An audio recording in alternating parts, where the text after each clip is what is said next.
మహనీయుల జయంతి ఉత్సవాల్లో అన్ని వర్గాల ప్రజలను భాగస్వాములను చేయడమే సామాజిక సమతా వేదిక ఉద్దేశమని వేదిక నాయకులు అన్నారు. శనివారం గోదావరికని ప్రెస్ క్లబ్ లో ఏర్పాటు చేసిన మీడియా సమావేశంలో సామాజిక సమతా వేదిక నాయకులు కె స్వామి, గుమ్మడి కుమారస్వామి మాట్లాడుతూ బాబాసాహెబ్ అంబేద్కర్ 135వ జయంతి ఉత్సవాలు మహనీయుల జయంతి ఉత్సవాలను ఘనంగా నిర్వహించడానికి సామాజిక సమతా వేదిక ఆధ్వర్యంలో వివిధ కార్యక్రమాలను నిర్వహిస్తూ వస్తున్నామని తెలిపారు. ఇప్పటికే అంబేద్కర్ ప్రీమియర్ లీగ్ పేరిట క్రికెట్ టోర్నమెంట్ జరుగుతుందని, 5న ఉదయం బాబు జగజీవన్ రావు జయంతి వేడుకలు, సాయంత్రం గోదావరికని మెయిన్ చౌరస్తా వద్ద అంబేద్కర్ జీవిత చరిత్రను చెప్పే నాటక ప్రదర్శనను నిర్వహించనున్నట్లు చెప్పారు. అలాగే 11న పులే జయంతి వేడుకలు, 13న మానవులంతా ఒక్కటే అని చాటుతూ సమతా ర్యాలీ నిర్వహించడం జరుగుతుందని తెలిపారు. 14న బాబాసాహెబ్ అంబేద్కర్ 135వ జయంతిని ఘనంగా నిర్వహించడం జరుగుతుందని వెల్లడించారు. ఈ కార్యక్రమాలలో అన్ని వర్గాల ప్రజలు పాల్గొని విజయవంతం చేయాలని పిలుపునిచ్చారు. అంబేద్కర్ ఒక దళితులకే కాదు, ఎస్సీ, బీసీ, మైనార్టీలకు, ఎకనామికల్ బ్యాక్వర్డ్ వాళ్ళందరికీ కూడా అతడు ఆదర్శనీయుడు, ఆదర్శప్రాయుడు. కాబట్టి బాబాసాహెబ్ను అందరివాడిని చేయాలనే ఉద్దేశంతో, కొందరివాడు కాకుండా అందరివాడిని చేయాలనే ఉద్దేశంతో, విశాల దృక్పథంతో ఈ కార్యక్రమాలు తీసుకోవడం జరిగింది. అదేవిధంగా 1వ తారీఖు నుండి మరి అంబేద్కర్ మెమోరియల్ క్రికెట్ టోర్నమెంట్స్ కూడా ఘనంగా నిర్వహించడం జరుగుతుంది. ప్రతిరోజు కూడా మ్యాచెస్ జరుగుతున్నాయి. అదేవిధంగా 5వ తారీఖు నాడు భారత ఉప ప్రధాని, దళిత వర్గాల ఆశాజ్యోతి అయినటువంటి బాబు జగజీవన్ రావు గారి యొక్క జయంతి ఉత్సవము, అదేవిధంగా బాబాసాహెబ్ అంబేద్కర్ యొక్క జీవిత చరిత్ర కళారూపం అంటే నాటకం, మన స్వర్గీయ, మన ప్రియతమ నాయకుడు, మన మాజీ పార్లమెంటు సభ్యులు, ఆయన కూడా అట్టడుగు వర్గాలను పైకి తీసుకెళ్ళినటువంటి ఆలోచన కలిగినటువంటి కాకా వెంకటస్వామి స్మారకార్థం వారి కుటుంబ సభ్యులు దీన్ని స్పాన్సర్ చేయడం జరిగింది.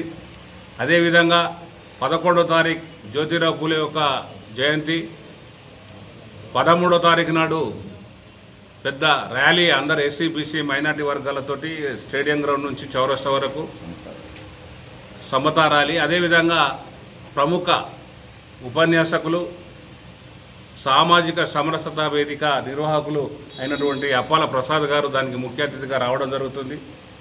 అదేవిధంగా మల్లెపల్లి లక్ష్మయ్య గారు, విషాదరన్ మహారాజు గారు, ఇంకా చాలామంది మేధావులు అనుకునే వాళ్ళు చాలామంది కూడా కార్యక్రమాన్ని ఉద్దేశించి 13, 14వ తారీఖు నాడు కార్యక్రమాల్లో నిమగ్నం పాల్గొనడానికి వస్తున్న సందర్భంగా ముఖ్యంగా రేపు 14వ తారీఖు నాడు జరిగేటువంటి గొప్ప బహిరంగ సభకు అందరూ కూడా హాజరై, అదేవిధంగా రేపు 5వ తారీఖు నాడు సాయంత్రం చౌరస్తాలో మరి అంబేద్కర్ జీవిత చరిత్రకు సంబంధించినటువంటి నాటకం ఏదైతే ఉందో చౌరస్తా ప్రదర్శించబడుతుంది. అందరూ కూడా ముఖ్యంగా అంబేద్కర్ యొక్క ఆలోచన విధానం కలిగినటువంటి బుద్ధిజీవులందరూ కూడా ఆ కార్యక్రమంలో పాల్గొని అది విజయవంతం చేయవలసిందిగా సవినయంగా సామాజిక సమతా వేదిక నుండి విజ్ఞప్తి చేస్తున్నాం. జై భీమ్.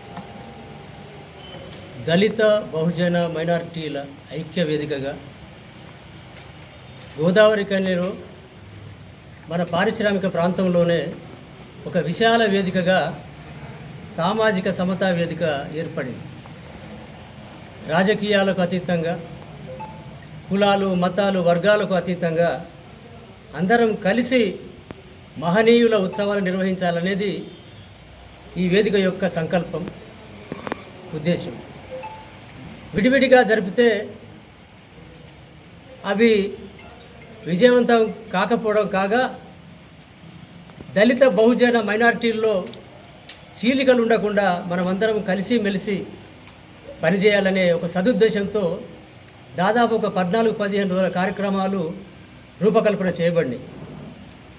ఇండియాలో ఐపీఎల్ లాగా గోదావరికల్లో ఒక ఏపీఎల్ నడుస్తుంది, అంబేద్కర్ ప్రీమియం లీగ్, అది క్రికెట్.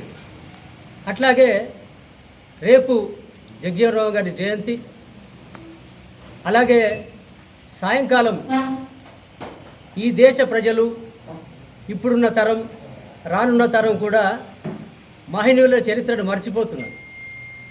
కాబట్టి వారి చరిత్రను జ్ఞాపకం చేయడం, ఈ దేశంలోనే ఒక నవయుగ వైతాళికునిగా ఉన్నటువంటి మహానుభావుడు, ప్రపంచ మేధావి, రాజ్యాంగ సృష్టికర్త అంబేద్కర్ గారి జీవిత చరిత్రను తెలియజెప్పాలనే ఉద్దేశంతో మన గోదావరి గారి నడిబొడ్డున చౌరస్తాలో సంగం శరణం గచ్చామి అనే ఒక నాటక ప్రదర్శన జరగబోతున్నది అభ్యుదయ ఆర్ట్స్ వైపున.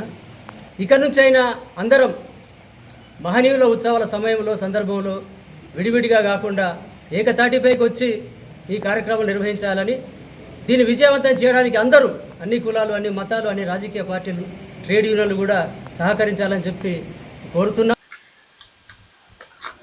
అనంతరం పోస్టల్ విడుదల చేశారు. ఈ మీడియా సమావేశంలో సామాజిక సమతా వేదిక నాయకులు పెంట రాజేష్, మాదాసు రామూర్తి, కోటగిరి పాపయ్య, పర్లపల్లి రవి, జేవి రాజు, రాసపల్లి రవికుమార్, పులిమోహన్, కాసిపేట శివాజీ, కల్వల సంజీవ్, చింటూ, శ్రావణ్, గున్నాళ శ్రీధర్ గౌడ్ తదితరులు పాల్గొన్నారు.